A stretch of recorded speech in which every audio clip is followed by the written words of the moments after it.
ሌላኛዋ በዚህ በምዕራብ አፍሪካ የምትገኘው ግዛት ሶንጋይ ነች።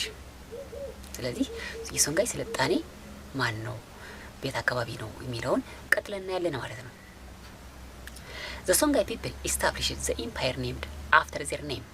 የሶንጋይ ህዝብ የመሰረተው ግዛት ወይም ንጉሳዊ ግዛት ሶንጋይ ተብሎ ይጠራል። ሶንጋይ የሚለውን ስም ያገኘው ከመስራቾቹ ከሶንጋይ ህዝቦች ነው። ጎአ was the capital of ሶንጋይ። ጎአ የሶንጋይ ዋና ከተማ ነበረች። The Songhai people had been subject to Ghana and then to Mali at various times.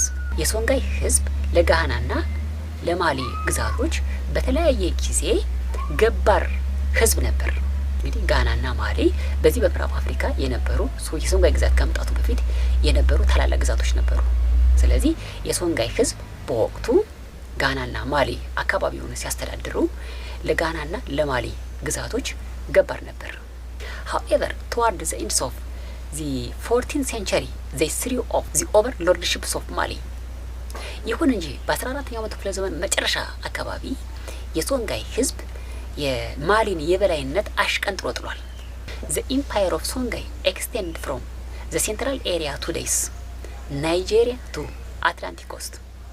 የሶንጋይ ግዛት ከየት እስከ የት ነው የቆዳ ስፋቱ ወይንም በስነ ምህዳር ደረጃ የሶንጋይ ግዛት ከየት እስከ የት ነው ካልን ከናይጄሪያ እስከ አትላንቲክ ኮስት ነበር ነው የሚለው። ምን ማለት ነው?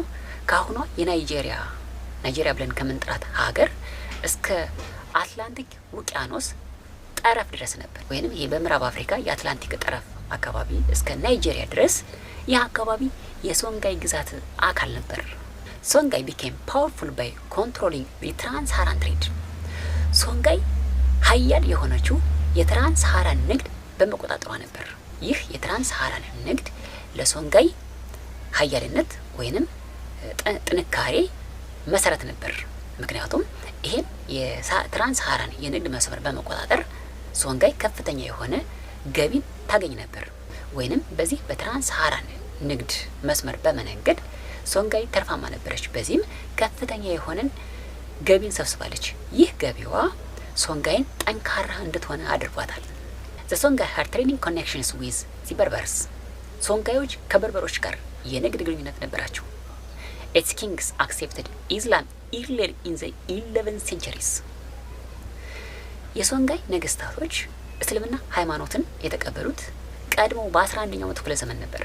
The prosperity grew as gold began to come from the forest region.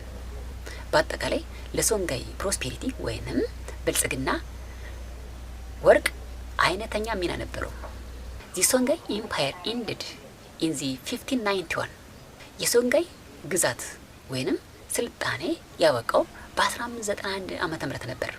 ለሶንጋይ ግዛት ስልጣኔ መውደቅ ዋነኛ ምክንያት ሞሮካን አርሚ ዲፊትድ ሶንጋይ in the battle of ቶንዲቢ።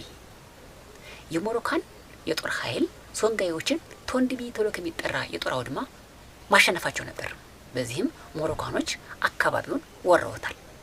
በዚህም ምክንያት የሶንጋይ ግዛት ስልጣኔ በ1591 ዓመተ ምህረት ወድቋል ወይንም ተዳክሟል።